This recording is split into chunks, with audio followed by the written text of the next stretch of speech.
Thank you. Alicia.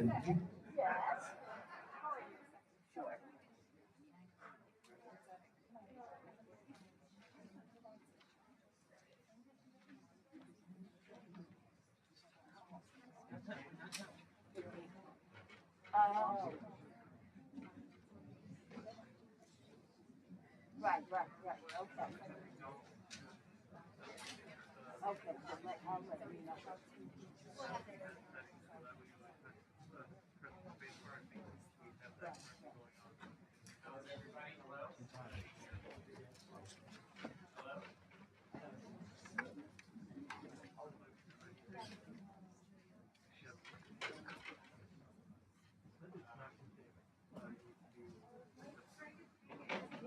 Is this? Oh, we got a mic. Uh, we need the podium mic up. There it is. How's that? Okay. Ladies and gentlemen, we are a well-rehearsed group up here. I don't know if you've noticed this. Joe would be aghast to be somehow associated with such a lightly rehearsed endeavor. But I want to welcome you all on behalf of Marilyn and Marianne and Don. I want to welcome you, the whole Scuduto family, has wanted to put together a special tribute to Joe. And because music is such a part of Joe's life, Marilyn correctly determined that there must be music to remember Joe with and his long, happy life. And so I'm glad that so many people have come, and we've all had different stories of our time spent with Joe. And we'll get through that in the course of the afternoon, and we'll have some musical interludes, and we'll have some laughs and shed a few tears, and we'll say goodbye to our good buddy. First, I want to introduce, as a way of sort of an introduction, Mary Piccarelli is Joe's niece from New Jersey. And she has done a poem that, in a sense, also serves as a great introduction to Joe's life. And so I'd like Mary to come up now. And here she comes. Okay, let's have a hand for Mary.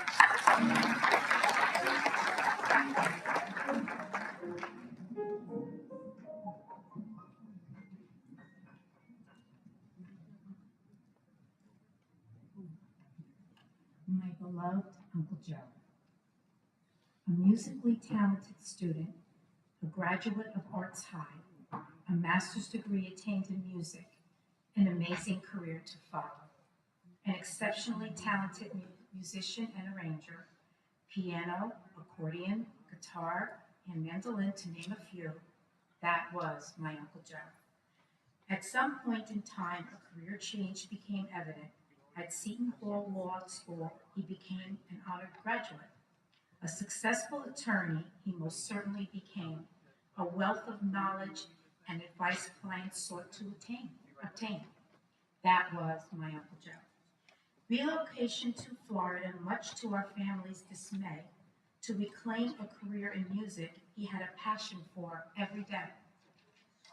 A college professor and jazz pianist, a career he mastered his way, loved and respected by his students and audiences alike. That was my Uncle Joe.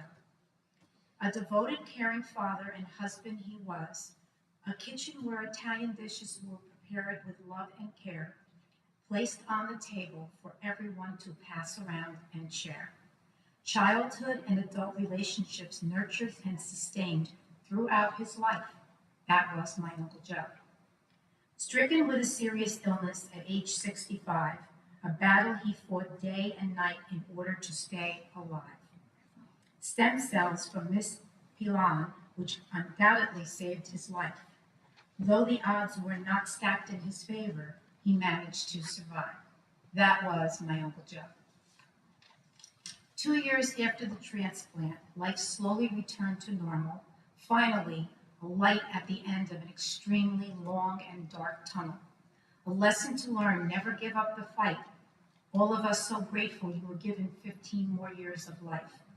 That was my Uncle Joe. Lifelong accomplishments you never cared to discuss. A man so truly humble who listened to everyone else's troubles. You fought so bravely until your life sadly ended. Thank you for giving me the privilege of being your niece. Your memory will be treasured deep in my heart. Beloved Uncle Joe, my wish is that you rest in peace. Thank you.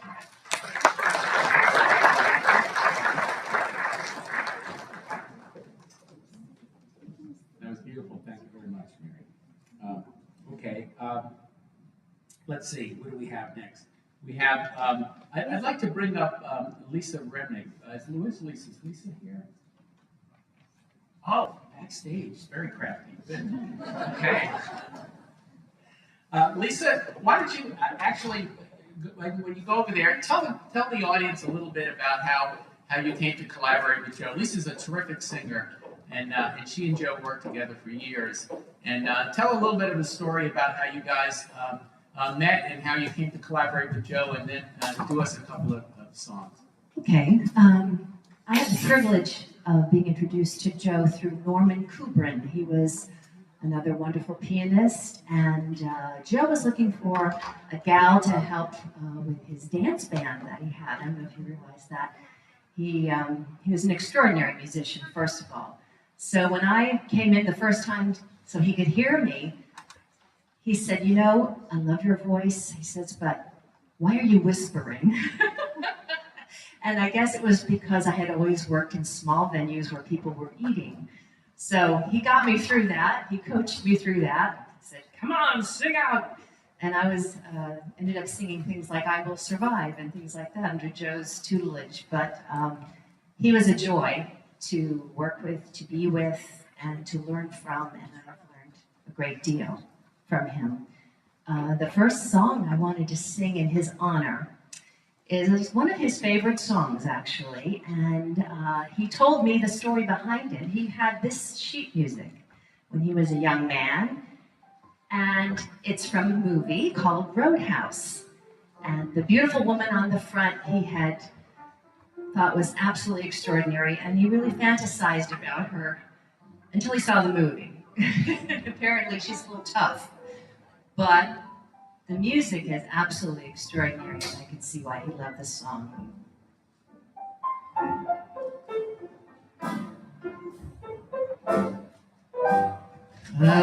Again, this couldn't happen again. This is that once in a lifetime. This is the thrill divine.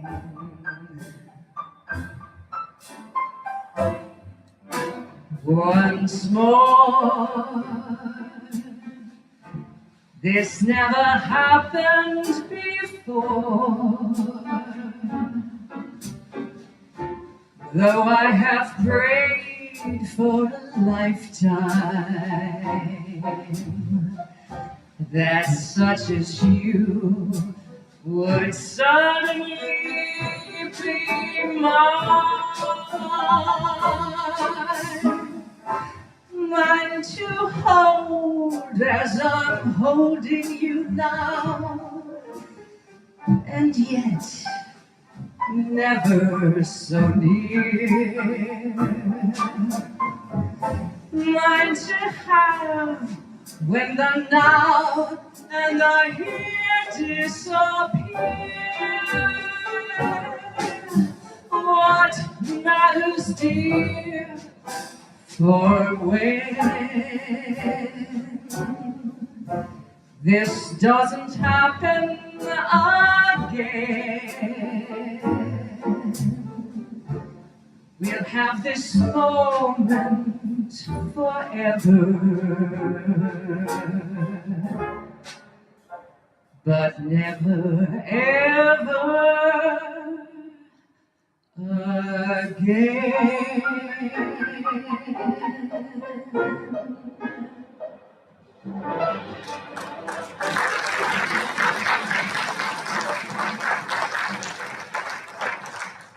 Now, last evening I thought of this song and I wanted to do a version of it. Mark was good enough to come through with it today. Makes me think of him. It's a Harold Arlen tune.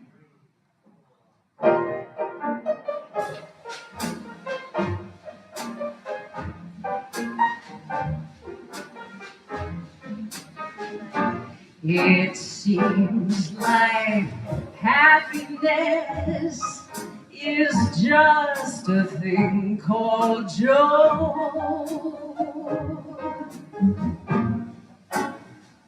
He's got a smile to make the lilacs want to grow. He's got a way to make the angels heave a sigh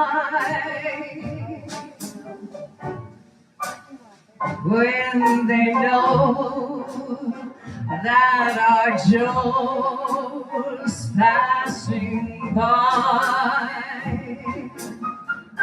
Sometimes the cabin's gloomy and the table's bare.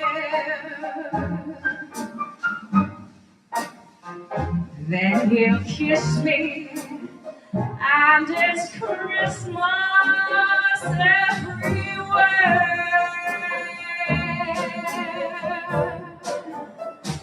Troubles fly away and life is easy go.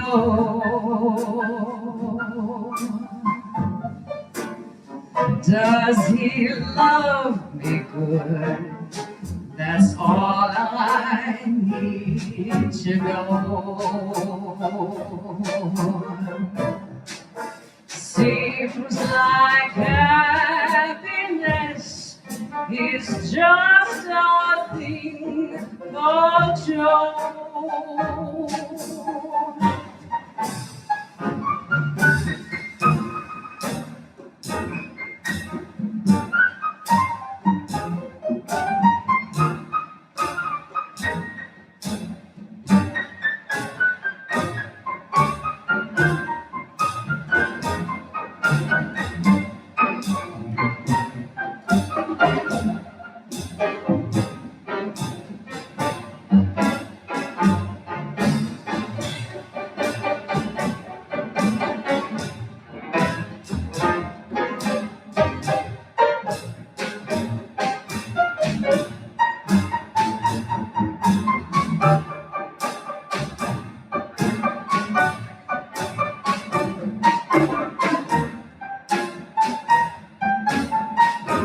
Sometimes the cabin's gloomy and the table's bare.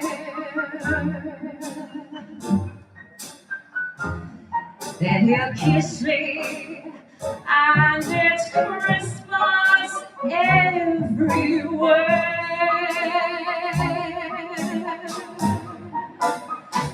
Troubles fly away and life is easy go.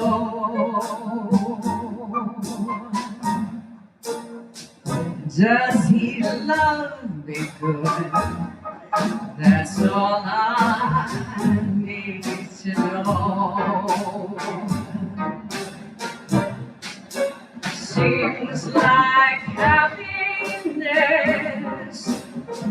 is just a thing. It's a great song. Thank you, Lisa. Very appropriate today. Lisa was a regular performer on this stage for many years.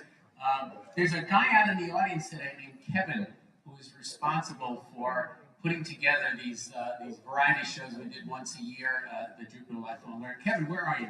There he is, right up there. Kevin had the bright idea that I should be paired with Joe, that I was doing sort of comedic stuff and Joe was doing musical stuff, and that together we could do like an evening of music and comedy, and we did it for about 10 years. The last time we did it was March of 2020, right before the pandemic came, and it was great. And Lisa was a part of that for many years, and it was just a a wonderful experience, certainly for me. I want to invite next up Joe's former piano student and a very close friend of the family, Peter Branchet, to say a few words. Thank you.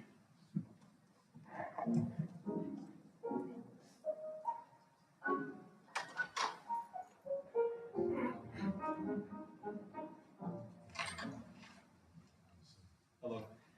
Yeah, piano student. It's kind of funny to hear that because I never thought of Joe after the first time we met as being his piano student because we immediately connected and bonded as close friends, like right from day one. It was really kind of weird, actually, the connection we had. When I'm thinking about Joe, the first thing I always think about is cooking, and you touched on that before, which just made me laugh when I think about Joe and cooking. And he would always be so careful about making dinner for friends, and when we were over there, so many wonderful evenings at his house. When he was making like marinara sauce, for example, it had to be fresh basil from the garden if you were so lucky to have that, and oregano in the marinara sauce, but not too much, just the right amount. Heaven forbid too much, you could ruin it.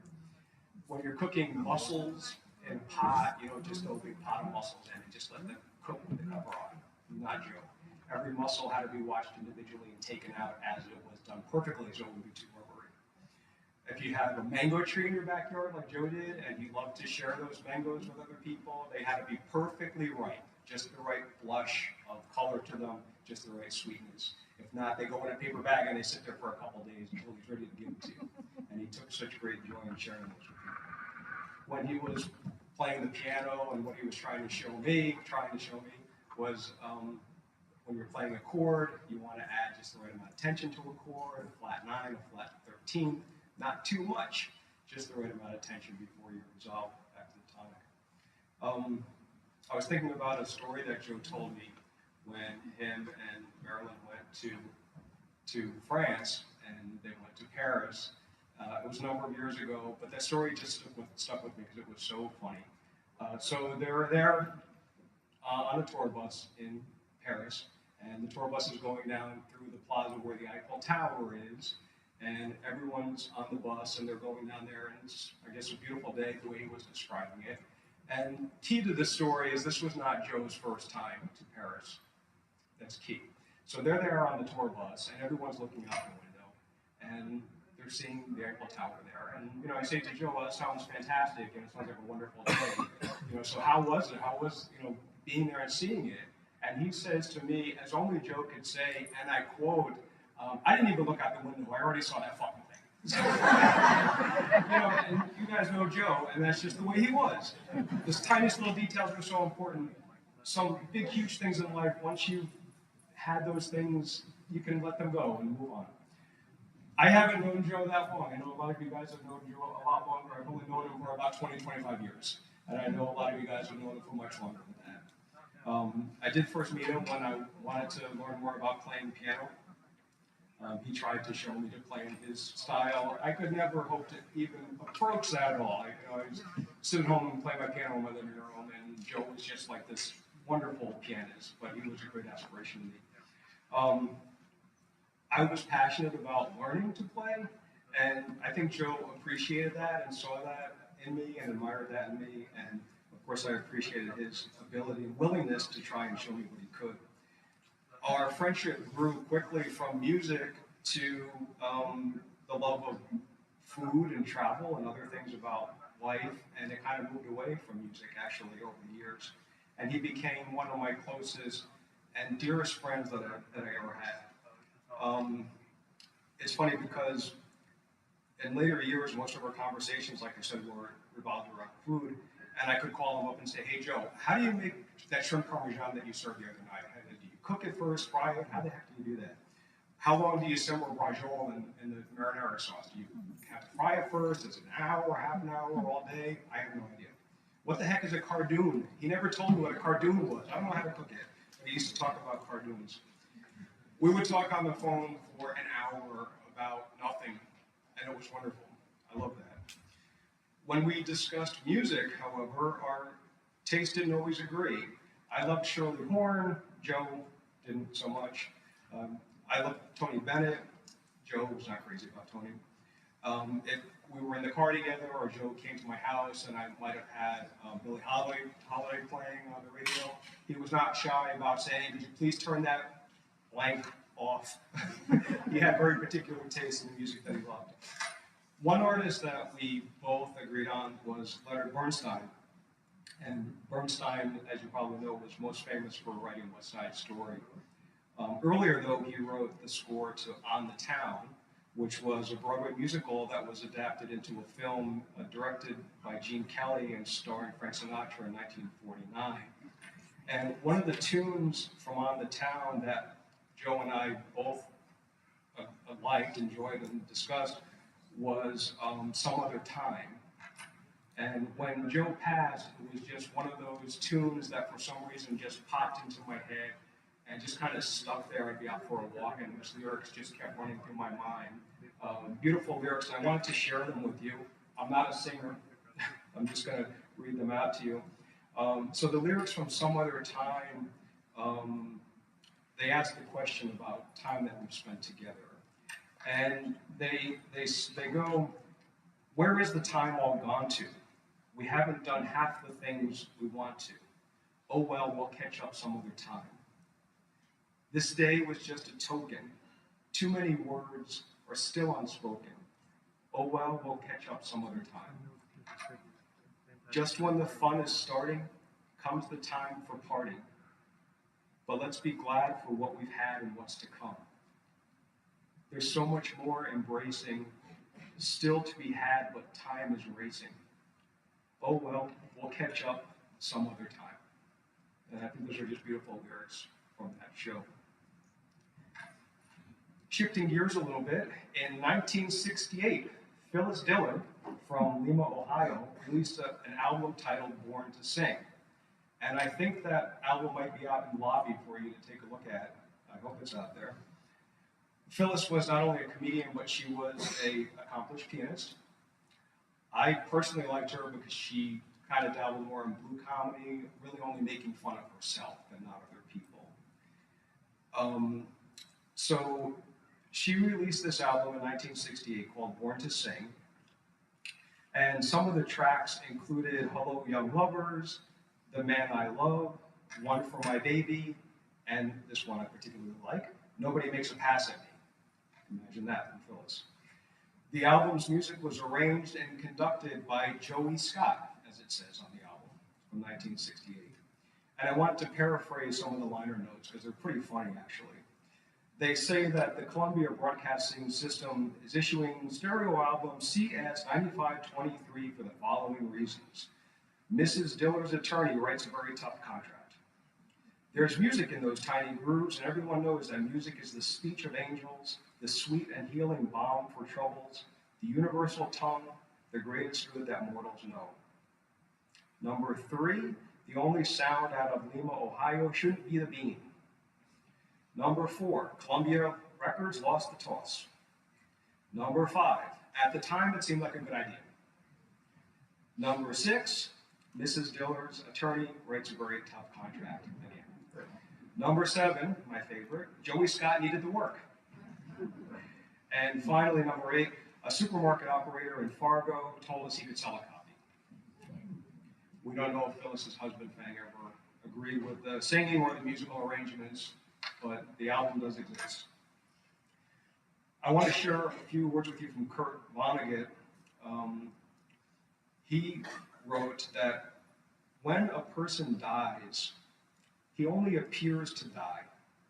He's still very much alive in the past. So it seems silly for people to cry at his memorial. All moments, past, present, and future, always have existed and always will exist. It's just an illusion we have here on earth that one moment follows another one like beads on a string, and that once the moment's gone, it's gone forever. It's not. Kurt also wrote, if I should ever die, God forbid, let this be my epitaph. The only proof he needed for the existence of God was music. In 2009, on Joe's album Celebrating Life with Music, he included the tune This Is All I Ask by Gordon Jenkins. It's a beautiful tune. And Jenkins considered it one of his finest tunes. And he wrote arrangements for Nat King Cole, Tony Bennett, and Tiny Tim.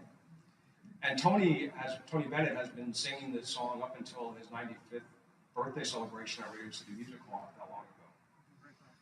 And I know Joe loved the tune, and the lyrics really speak to Joe's spirit that will always be with us. And they say, and I'll read the lyric, "And let the music play as long as there is a song to sing, and I will stay younger than spring."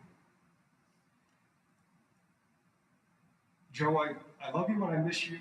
You were my mentor, my confidant, one of my closest friends. Since your passing, there have been and always will be so many moments when I mourn the silence that you once filled with your music, laughter, and guidance more than anything. Just knowing you were there made my life better, and it did. Just to stop in for a cup of coffee, to answer a question, to ask a question, or just to talk. You were selfless. You filled me with confidence and encouragement. It was never about you. You genuinely cared about other people. The loss of your presence has left a hole in the universe that nothing can ever replace. And that's all I can say is we'll just have to catch up some other time. So, thank you.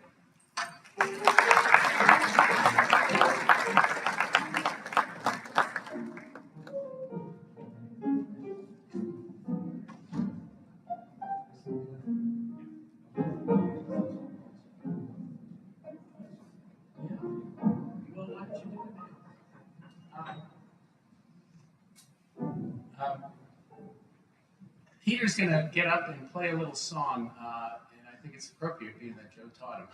Well, I don't live up to the California. How about a hand for Peter?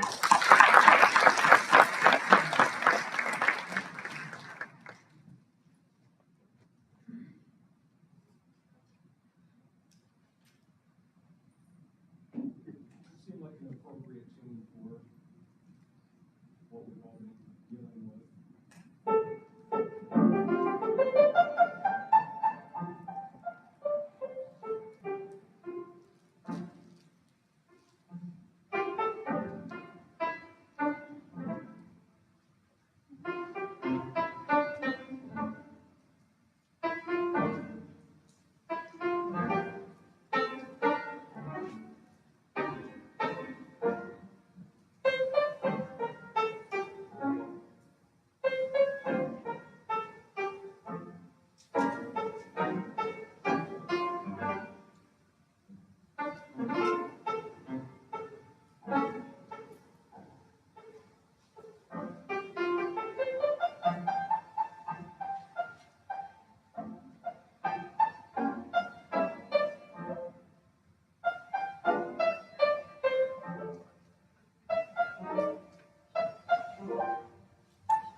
Thank you, Peter. Next up, we have a longtime childhood friend of Joe's, Joe DiStefano, all the way from 11th Street in Newark. Look out. Here comes Joe.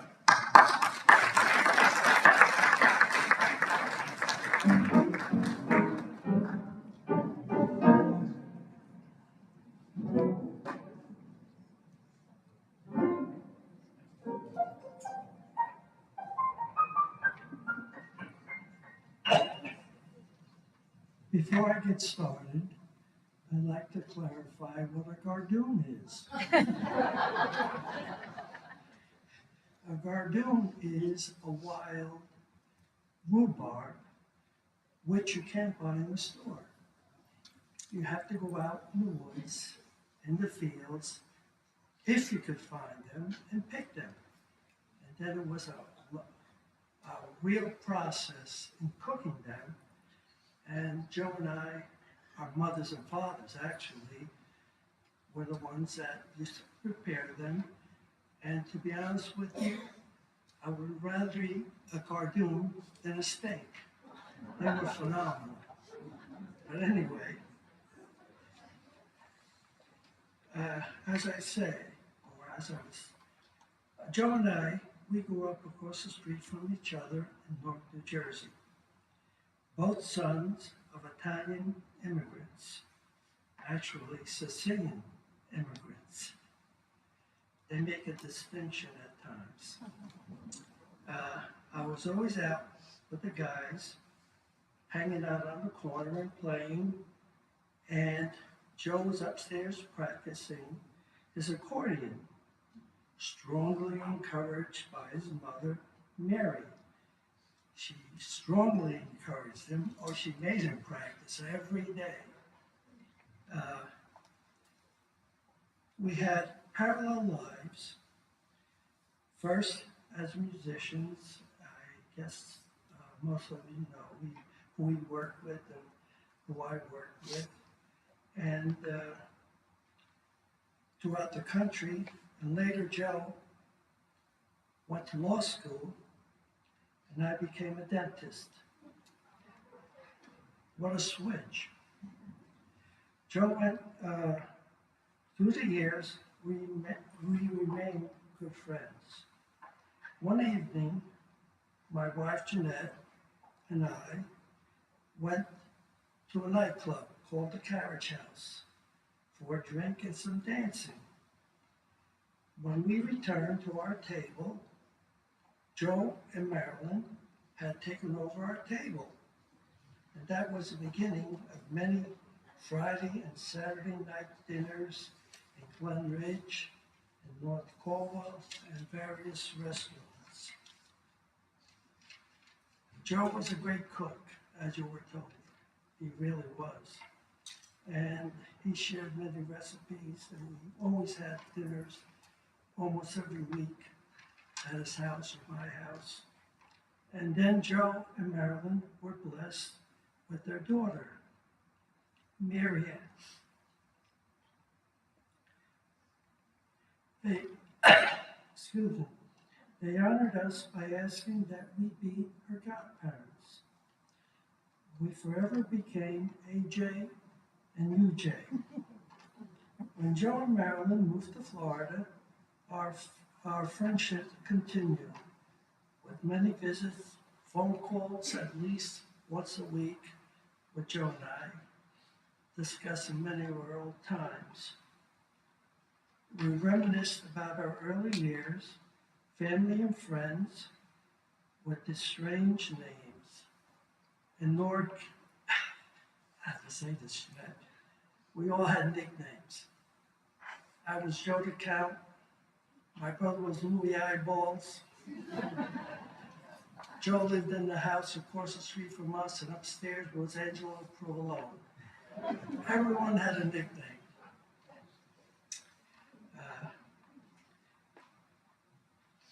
And then Joe and I would talk about many things, and we would solve the world's problems and world's events. No one ever listened to us anyway. Joe always had great insight.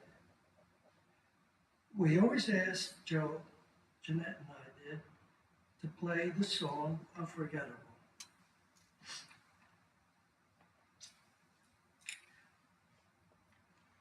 Joe, you're one of a kind, truly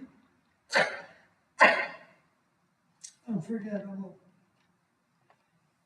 Heavens are blessed to hear your music. It's a benedict. That's a Sicilian blessing. May God bless you. Thank you.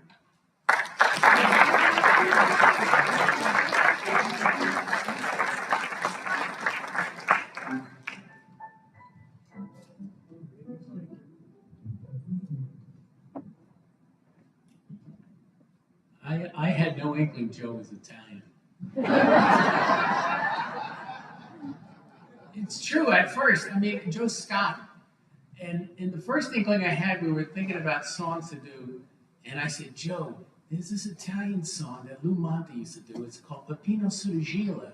And he's like, yeah, that's a great song. I said, you know it? He says, we can only do it if we sing it in Italian. And Joe knew the words, you know? So I had no idea what, I'd heard it so many times as a kid. I kind of knew the song, but I had no idea what the words meant. And then Joe told me what the words would be. And then, of course, he eventually I got to go over his house and he made me pasta fazool to sort of solidify his Italian status. Joe, the last speaker, mentioned he was Sicilian, and I found out my parents were from Naples, and my grandparents, and they told me Sicilians, you have to watch out for Sicilians, because they carry grudges, like they're just better than anybody else. And I would have to say, in all honesty, I think that's true here. As a matter of fact, I was thinking there should be a roped off section to all the people Joe would not want to be here. That's just another endearing thing about Joe. We're going to hear Joe now play the piano, because Tony Bardaggi here on the percussion said that Joe was kind enough to make him a bunch of rhythm tracks, and I thought it would be really special to hear Joe accompanying Tony here on the Antonio Carlos Jobim song Desafinato, slightly out of tune. Take it away, Tony. Oh yeah, please say something. Yeah. Now it's my turn. Hello, everybody. Maybe about 30 years ago. Can you hear me well? Yeah. I got called to make to play with a trio in Vero Beach to back up Steve Allen from the Tonight Show, and I met Joe over there. After that, it became a great connection. He was a very special person. And he asked me where I was from. I say, I'm from Barcelona, I speak Catalan. He said, oh, okay. He always wanted to go there. So a few years later, with his wife, he came to Barcelona, and we met, and we went to hear a couple of concerts in the cathedral, and great food, restaurants, all that. But anyway, they already talk about how good cook he was. But, I told him that I sing in different languages, because in Barcelona we learn different languages. And he gave me a tune that says, this is for you from Antonio Carlos Jobim, guy from Brazil, and you gotta sing it in Portuguese. I said, sure, okay. He said, but with your accent, please don't sing Sinatra.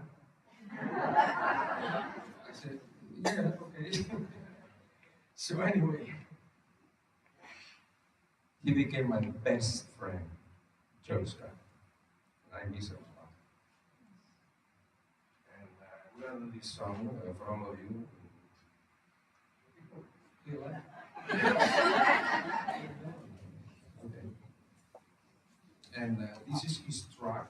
He made it for me with his piano and his beautiful thing with his studio. It's one of my great presents. So, 1, 2, 3. Hello.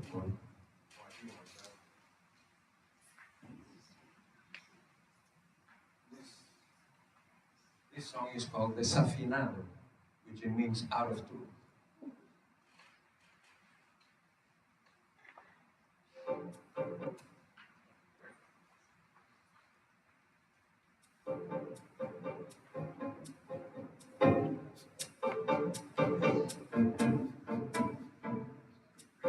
This is Joe.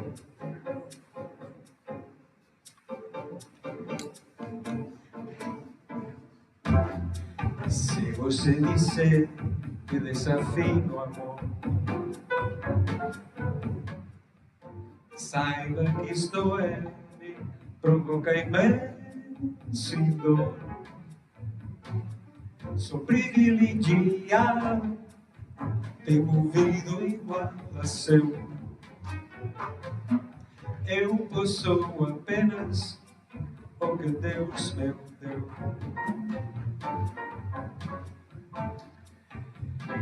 Sou desententada de classificar meu comportamento de anti-música. Eu mesmo mentido devo argumentar que estou em bossa nova e estou muito natural. Que você não sabe, nem sequer presente. É que desafinado tá metendo o coração. Fotografei você na minha Rolleiflex. Revelou-se a sua enorme gratidão. Se você insiste falar assim do meu amor, este é o maior que você pode encontrar. Você com a sua música esqueceu o principal, que no peito dos desafinados e no peito bate calado, e no peito dos desafinados também bate o coração.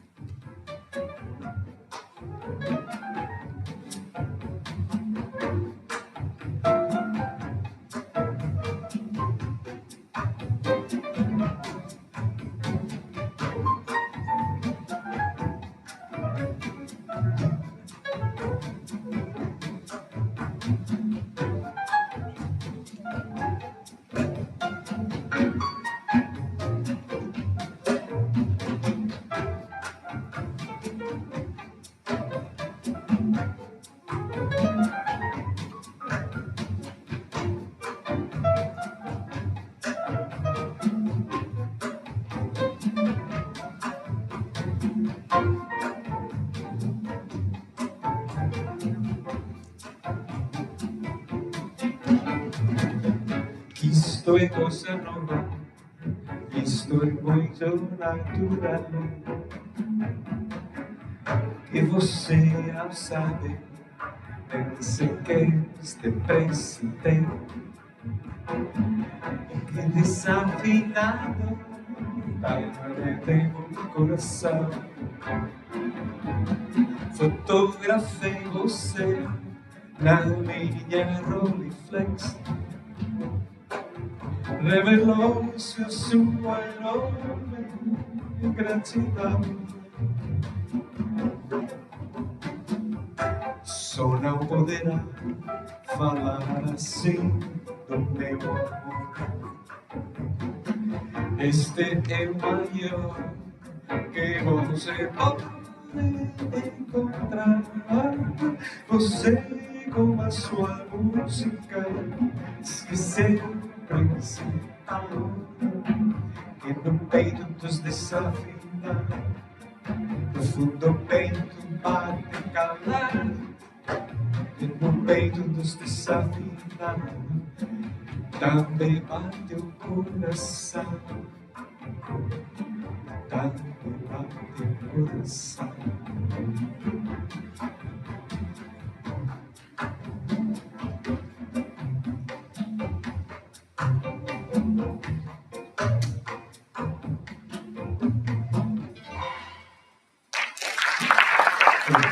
Thank you, Joe. All right. Thank you, Tony. Next, we'd like Joe's son to come on up here, Don Farrell, say a few words. Come on up,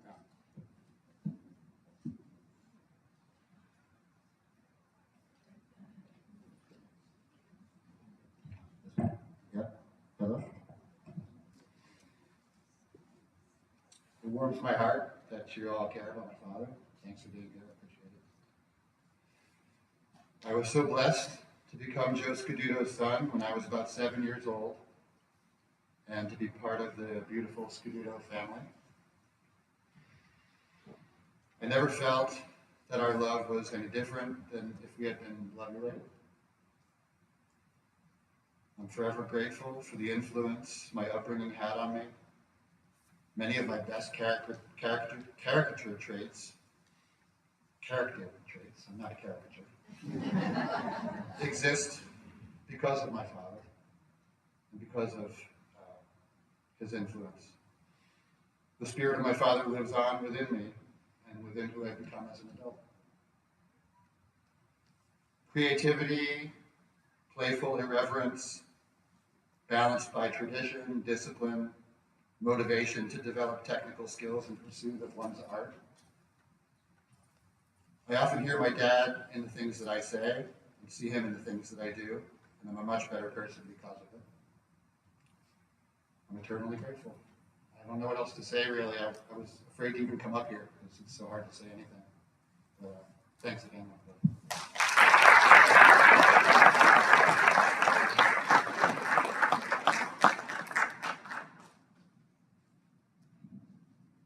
Thank you, Don. Next is another special person in Joe's life, Joe Pilon. Joe donated her stem cells that saved Joe's life about 15 years ago. And since that time, Joe and the Scaduto families have been close friends. So Joe, why don't you come on up and say a few words? There you are.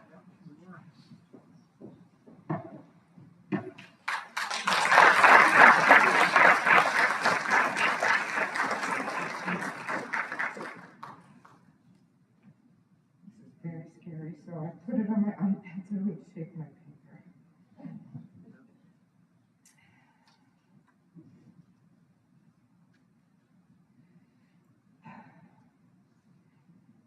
Joe and I shared a very unique relationship, and the likes of which is shared by only a handful of people across the whole world. The bond we shared is kind of undescribable, as I think even he and I had a hard time putting a label on it.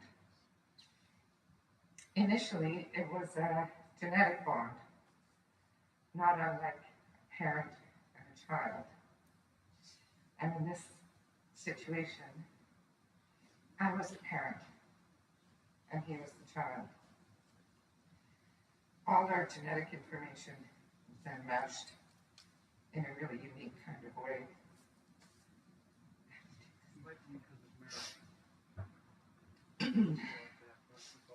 The bone marrow registry mandates that all non-related stem cell donors and recipients remain anonymous. I remember when I received a very censored note from my stem cell recipient about a year after the transplant. The recipient was, wow, how exciting. He or she wants to meet me. How scary.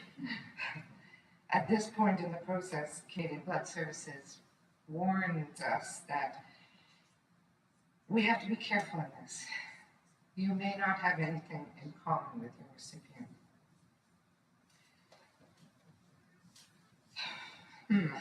So I thought about that. Are they going to show up at my house and want to move in? Do they have handfuls of kids that they also need stem cells? Are they serial killers? Who knew? All those things went through my mind. And after about a month of soul searching and processing the possibilities, I decided to say yes and meet Joe. While dear Joe Scott was instantly my family, not just biologically and scientifically, but by a rare bond. Rare indeed, as the number of unrelated stem cell donors are terribly low, but also because the warmth and caring and gratitude of his soul was intertwined with mine. Our DNA was meshed, as well as our families. Joe is sorely missed by my husband, our son, my sisters, my brother and mother, and Ken's parents, all who had a great opportunity to spend time with Joe and Marilyn as family. We traveled together on vacation a number of times, and Ken and I were fortunate enough to escape the Canadian winter 3 or 4 times to come to Florida and see the sea turtles and the beach. Ken and Joe developed a very close relationship and talked on the phone almost weekly. Marilyn and Mary, we love you as our extended family and wish we could help more in your grief. How wonderful for you, though, to have his music. Although I'm sure it's with some melancholy to listen, I can hear his music in my head. And I'm glad to see and hear him play, and I was thrilled to see him play. What a lovely legacy he's left to. He had an amazing life. He loved and was loved. What more could one ask? We had a lot of fun together in those 14 years. I think Joe and Marilyn and Mary made the most of them, and that's the Joe that I knew. I am very grateful from the bottom of my heart to be a part of his story, to have shared his life, even the short 14 years I was a part of. He certainly was my family in more than a scientific way. Love you lots, Joe. You're in our hearts forever. Thanks.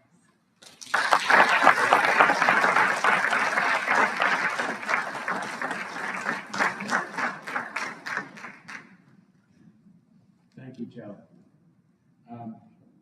This next person I'm going to bring up is sort of a result of the collaboration that Joe and I did for lifelong learning here for about 10 years. As I said previously, we did these annual shows, and Joe was very insecure, I have to say. I was happy if there's about 500 seats out here. If 200 people were out here, I'd consider that a good night. But Joe looked at every empty seat as an indictment, and would constantly badger the people at Lifelong Learning to ask about how ticket sales were going, and would only be happy when he would report to me that we sold out again. And we sold out just about every year. And Joe announced that the time we don't sell out is when we stop doing the show. He would take it as an insult. So I had to keep on trying to figure out ways to keep Joe happy, because he wouldn't be happy if it would say, well, we got the trio, we'll just do the trio, and I got some parody songs, and he would be like, we need something new, we need something different. So we'd constantly be recruiting people to be part of the show. We got Kurt Fonger, he was a local TV anchor, to come up here and sing badly with us. We got background singers. We actually hired an Argentine dance couple to dance on the stage while we played Astor Piazzolla's Libertango. We got a live dog one year from the rescue, and we had the dog on the stage the whole show. I was praying that the dog would relieve itself, but it didn't. That was the whole point of having the dog, and the dog was so well behaved. It was very disappointing. But one of the things we did that was just amazing is that at the time my youngest son was a student at the Dreyfus School of the Arts, and I would see musical theater productions over there. And there was a student there that was just a bright light. And people who saw Jacques Linder would say, this kid's going to be going places. We're going to say, we knew this kid when. And I told Joe, I said, there's this kid, this high school kid, I think he was in 10th grade at the time. I said, we've got to bring this kid in the show and let him sing. And Joe was like, I don't know, no. And I remember the day, picked Jacques up, brought him over to Joe's house, and we did the song that Jacques is going to start with. We did Ain't Misbehavin'. And within, it was like 5 seconds, Joe looks at me with this big Cheshire cat smile, like, we're good for this year, we're gonna sell out. But anyway, so what's amazing is that, of course, Jacques Linder, I think his name is hyphen, Jacques Linder Long, he did go on, and he is doing great things, and he's now in the touring company of Beautiful, the Carole King show. That's going around the country. And Jacques, but when we talked to Jacques, his great mother Audrey, about Joe's passing, she was so adamant that she really wanted Jacques to be here, and it worked out that the show's on a little break. He's just done the show in Hawaii, and they're getting ready to do it down here, and he's on a little bit of a break, and so he said he wouldn't miss it for the world. So where is Jacques? Don't tell me he left. No, he was. All right, so Jacques is going to do a couple of songs.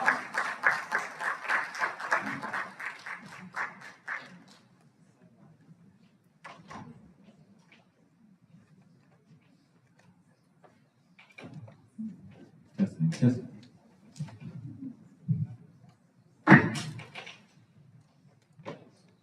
So this is actually the very first song that me and Joe did together musically, and we connected on a very, very high level.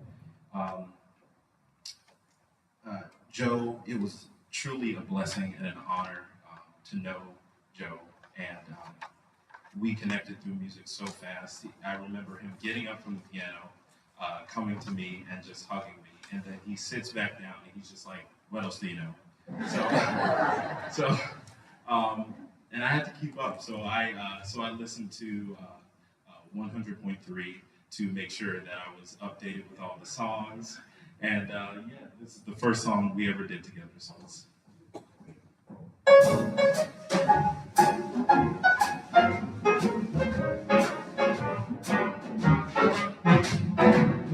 No one to talk with, all by myself. No one to walk with, but I'm happy on that shelf. Ain't misbehaving, saving my love for you and you, oh, and just you. I know for certain, the one I love, I'm through with flirting, it's you that I'm thinking of. Ain't misbehaving, saving my love for you. Like Jack Horner in the corner, don't go nowhere, oh, what do I care? Your kisses are worth waiting for. Believe me, I don't stay out late, don't care to go. I'm home about 8, just me and my radio. Ain't misbehaving, saving my love for you.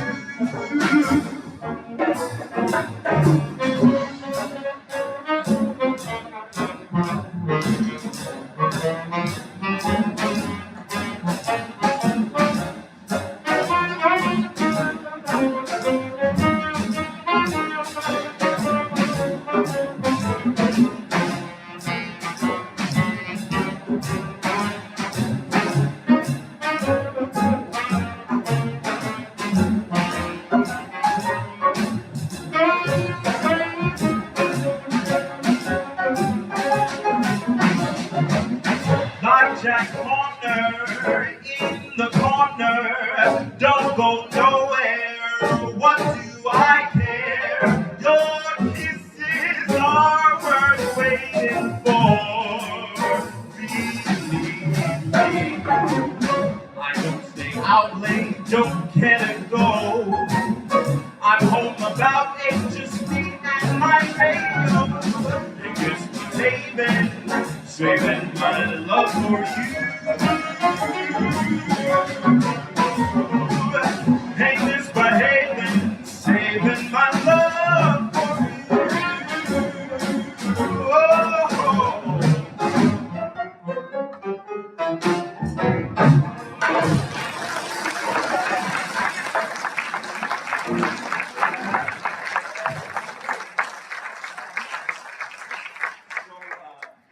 This next song is one of the the songs that Joe was actually very surprised that I knew. He was very surprised that I listened to 100.3.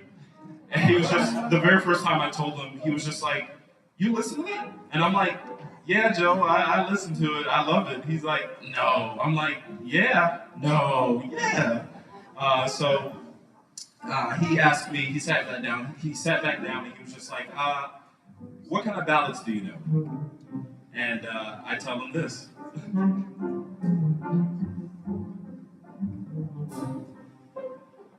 My funny Valentine, sweet comic Valentine, you make me smile with my heart.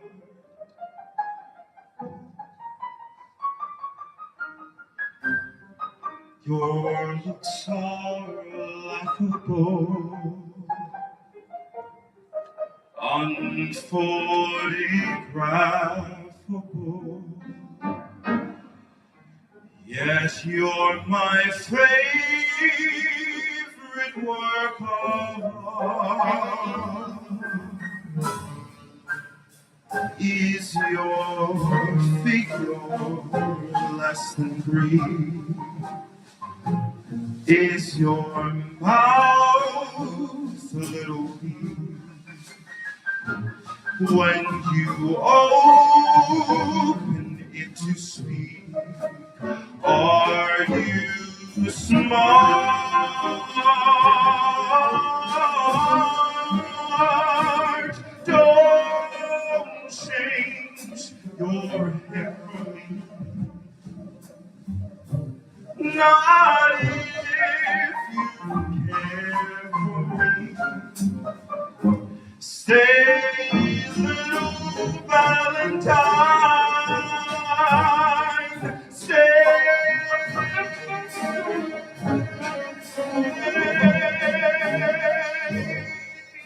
Each day is Valentine's Day.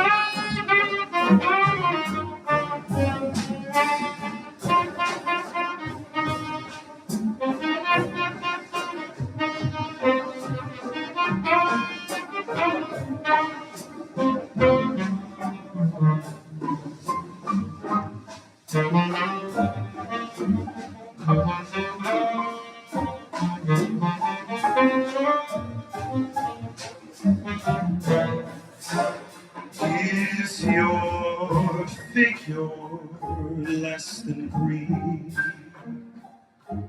Is your mouth a little weak?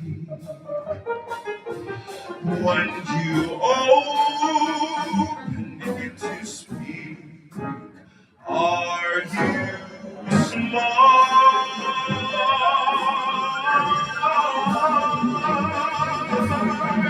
Don't change your hair for me.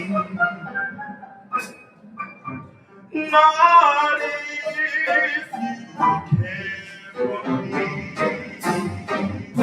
Stay, little Valentine. Stay.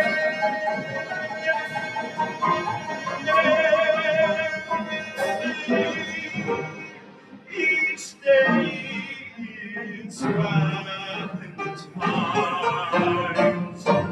Each day is Valentine's. Each day is Valentine's.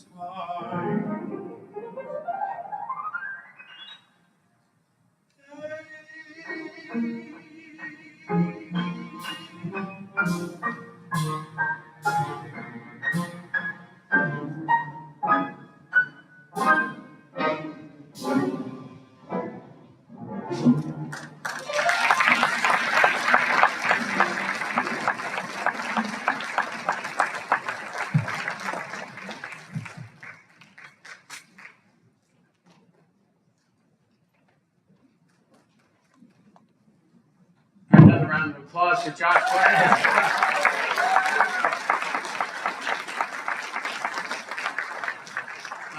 Next up, we have Joe's nephew from New Jersey, Phil Scaduto, and here he comes.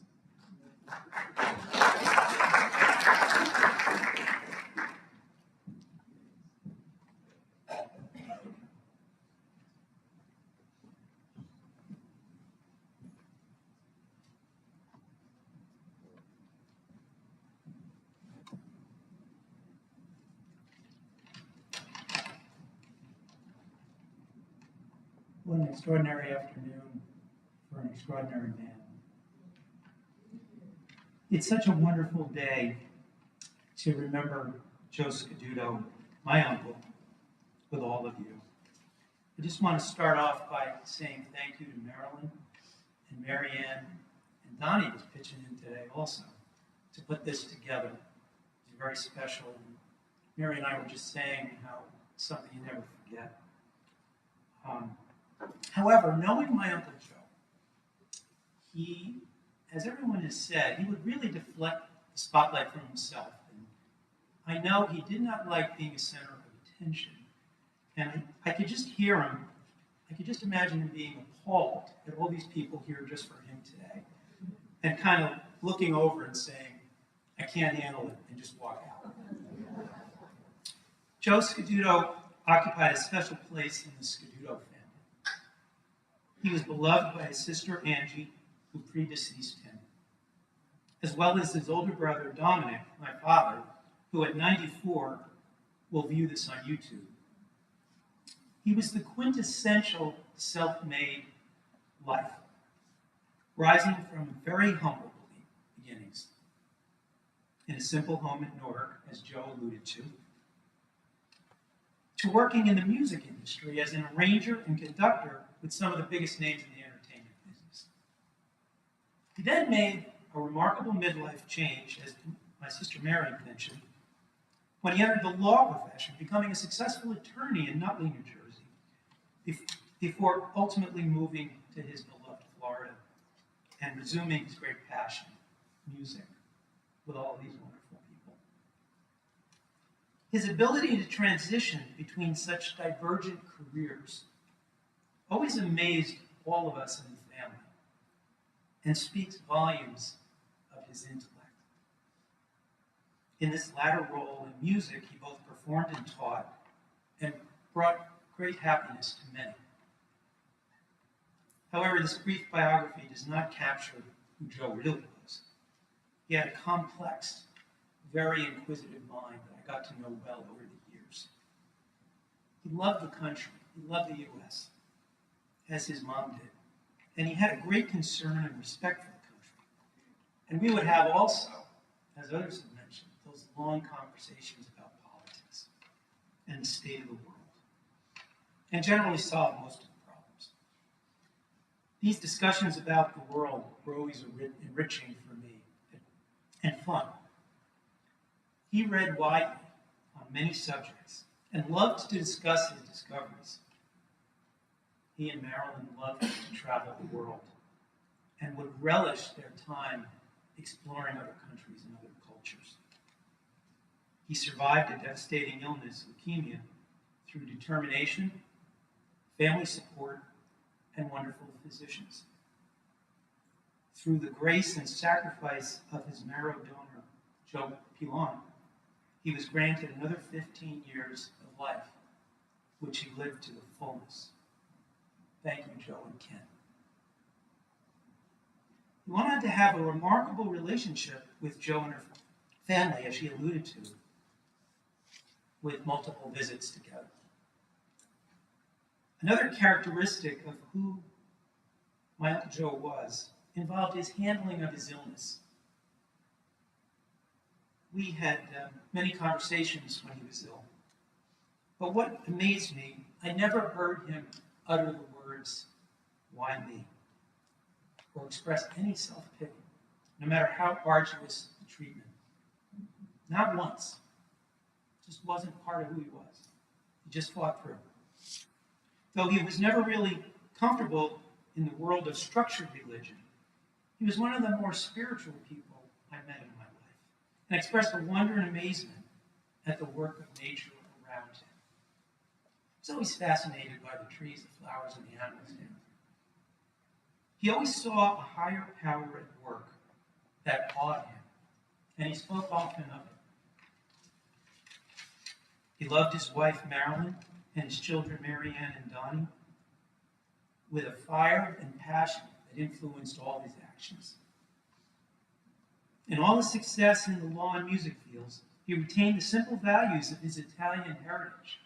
And in many ways, he was a simple man. The importance of family, the importance of tradition, and treating people fairly and with kindness. And I think that's why so many of us and friends flock to him. I know that spirit he possessed has touched all of us in the room today, in one way or another. In my life, he served as a wonderful role model and mentor and second father. We would talk, often typically on Sunday afternoon. He must have been on the phone a lot on Saturdays and Sundays. He was a wonderful listener who could incisively cut to the heart of a problem and offer sound advice. He was one of those rare persons you meet in your life, if you're lucky, who was always much more interested in knowing about the issues in your life than talking about his own.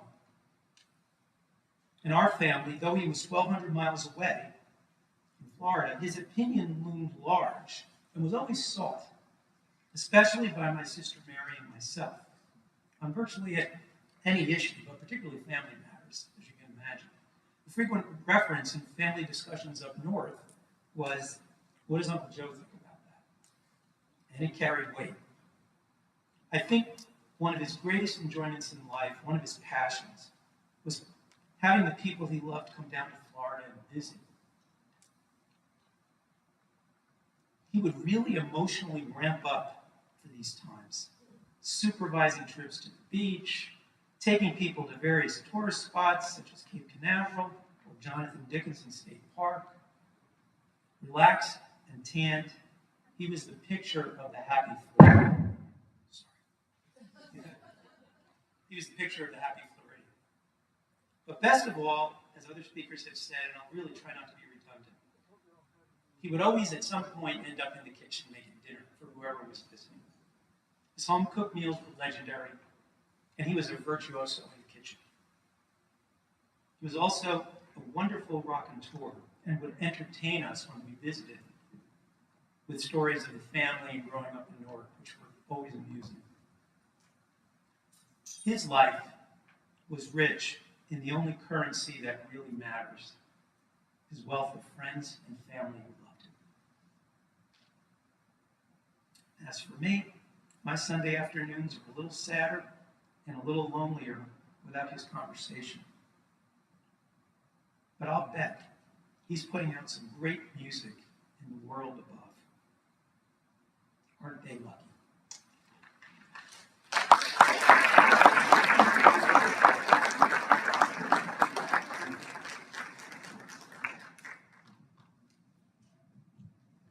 Okay, the next speaker we have this afternoon is Ned Barnes. Ned was one of the first people Joe met when he moved to Florida, and he's been one of his closest friends. So welcome, Ned Barnes.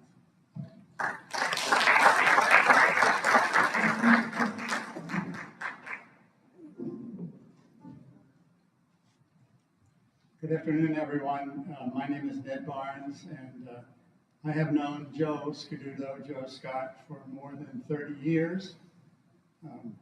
He was my best friend. I want to thank Marilyn and Mary Ann and Donnie for letting me say a few words today. And by the way, Frank, the music is fantastic here. It reminds me of 25 years ago when we all used to go to the Gulfstream Hotel in Lake Worth on Sunday afternoons. We would sit outside at the hotel patio for a Sunday jazz jam session. People would come from all over. Local musicians would bring their instruments and take turns sitting in with the band. And Joe would be there right in the middle of everything, playing the piano, orchestrating, and making sure it all came together. Great memories, glorious afternoons. Joe brought so much joy and happiness to people through his music. You know, he inspired us in so many ways. He was, as you know, a classically trained musician. But you wouldn't know it by talking to him because, as everyone has said, he never bragged and hardly ever talked about himself. A couple of years ago, after I found out that Joe arranged and conducted for Frankie Valli and the Four Seasons, I talked him into going to a Frankie Valli concert at the Hard Rock in Fort Lauderdale. Joe didn't really want to go. He didn't really want to go anywhere. But I pressured him, and finally he gave in. And so he and I and Marilyn and my wife Ellen drove down to Miami for the concert. And even in his mid-80s, Frankie Valli is a great show. We had backstage passes, and after the performance, the four of us went to a reception room to meet Frankie Valli. And the room was packed with Frankie's friends and fellow musicians and songwriters and arrangers. I thought it was going to be just a quick in and out, meet and greet, receiving line type of thing. But when Joe walked into the room, to my surprise, the musicians and the songwriters and the arrangers and the friends all rushed over to greet him as their long-lost friend. They live in California and New York, and Joe was here in Florida, so they hadn't seen each other for a long time. And when Frankie Valli entered the room, he immediately spotted Joe and rushed over and threw his arms around him and greeted him like family. Joe was celebrity, but you'd never know it from his low-key, humble pie. In the 1980s, Joe and I worked together to start a new church here in Jupiter on Indian Creek Parkway. I was the founding pastor, and Joe was the music. Joe was the music. We were very fortunate to have him. David Kaiser Cross is also a pastor in that church. He's here today. We used to, before we built that building over there on Indian Creek Parkway, we used to meet at the Jupiter Middle School on Sunday mornings. And every week, for a long time, Joe and I would get together for lunch to plan the Sunday service. And as we met over the years, as we worked together on Sunday mornings, we became very close. We became like brothers. There was some sort of chemistry working with him. I don't know what it was, but it was very real. And our lunches, like everyone else has said, went on for hours and hours, and we talked about everything from believing in God to cooking. And he tried to tell me the difference between sauce and gravy. I had no idea what he was talking about. Over the years, we bonded, and we became close friends. As a matter of fact, Joe was my best friend. There wasn't anything we couldn't tell each other. You know how they say in your whole life, you're fortunate if you have one or two real friends, someone who loves you and stands by you unconditionally no matter what, someone who cares about you and you care about, someone you trust completely and they trust you. That was Joe for me. This morning I want to say I am so fortunate to have had him in my life. I will miss him greatly, and I know you all will too. But today, instead of being sad about it, I want to celebrate Joe's life as a gift to us. I want to remember the good times and the happy times. And I want to focus on how blessed we all are to have known this very special man. Thank you.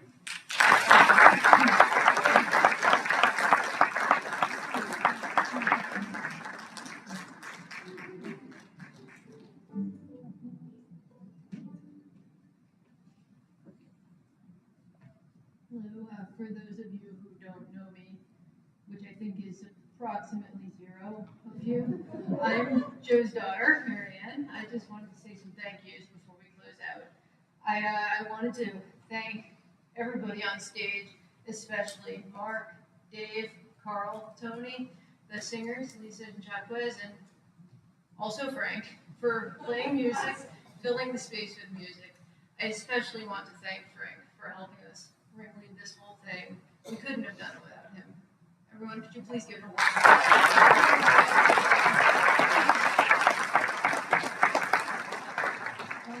And I wanted to extend a huge thank you to the staff here who has really gone above and beyond. We definitely had our issues getting out of the gate this morning, and I thank you so much for stepping up and helping us, and for just putting up with our unique brand of Skedudo chaos. One more time to fill this space with music and happiness. Thank you. And I wanted to thank all of you for being here. And thank you to the live stream audience. Even though you're not here with us in person, we know you're there. So thank you. Thank you. And I wanted to let everyone know that the video of this and also the photo slideshow that was playing when we came in, that will be available on the YouTube channel once the event has ended. The lobby is going to stay open for a little while longer. If you haven't visited the remembrance table and signed the book, please do. We would really love to hear your remembrances of my father. Now I'm going to give it back to Tony, who is, yes, you, Tony. He's going to close us out with music, which is exactly as my dad would have wanted.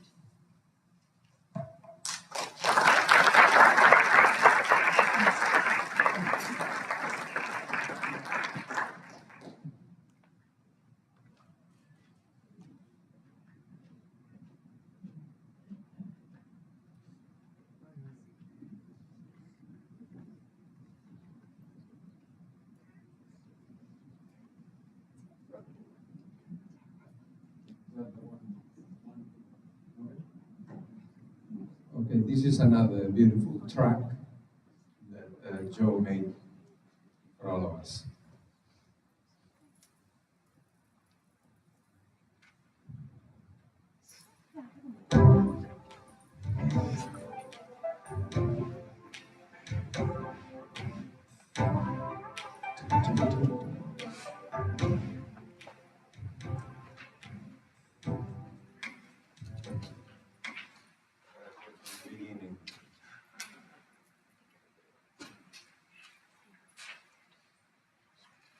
I didn't know it was my turn. Well, anyway.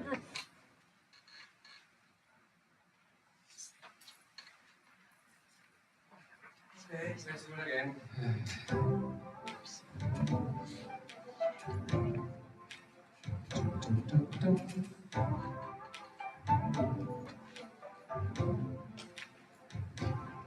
I see trees of green, red roses too.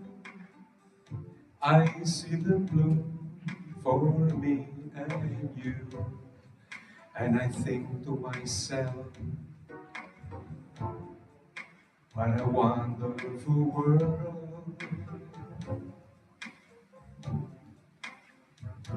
I see skies of blue and clouds of white, bright blessed day and the dark sacred night. And I think to myself, what a wonderful world.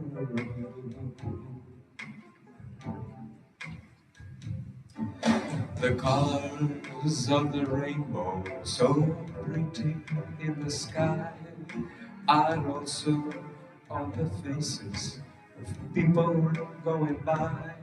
I see friends shaking hands, saying, how do you do?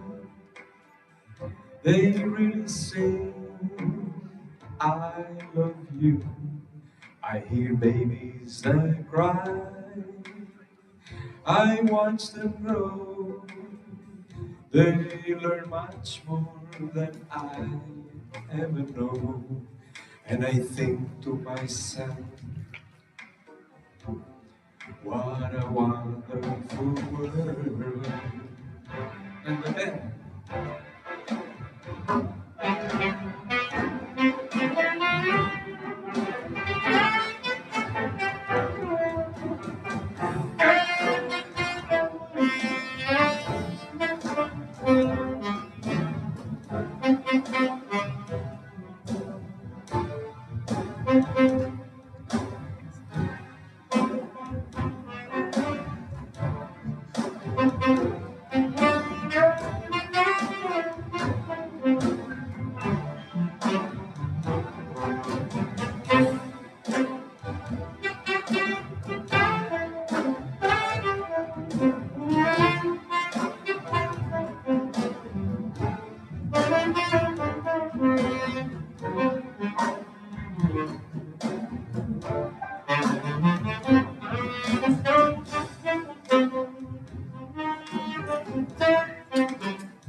Kids that cry, I watch them grow. They learn much more than I ever know. And I think to myself, what a wonderful world. Yes, I think to myself, what a wonderful world. And we want to thank all of you for coming.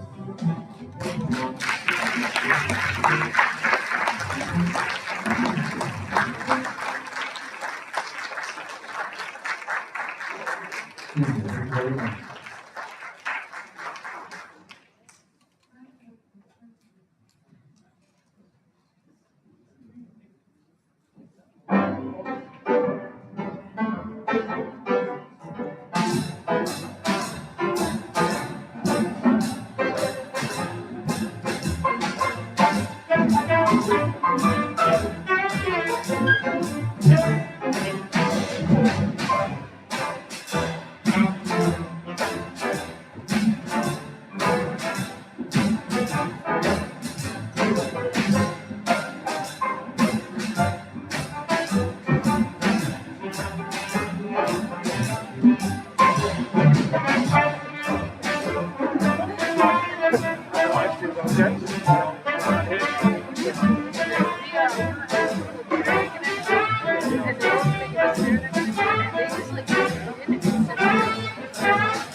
Yeah. And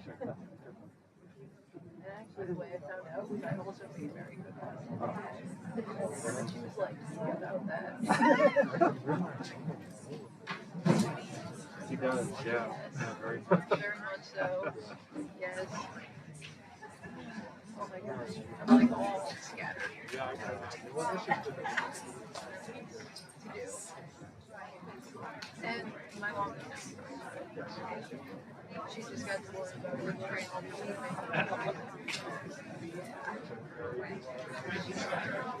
Yeah, oh yeah. She and just like shopping. Your dad would have been proud. Yes, very much so.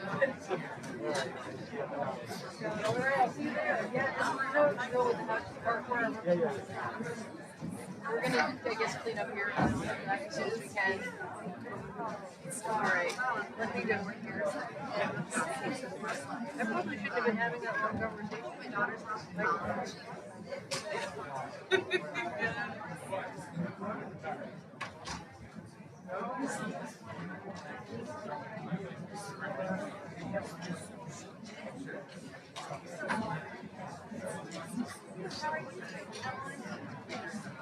Okay, we'll get together.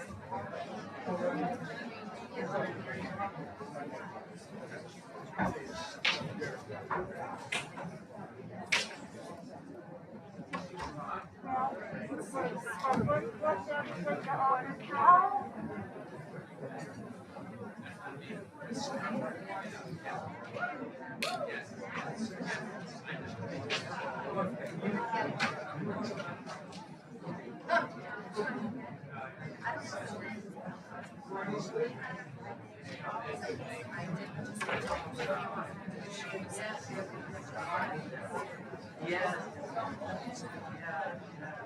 So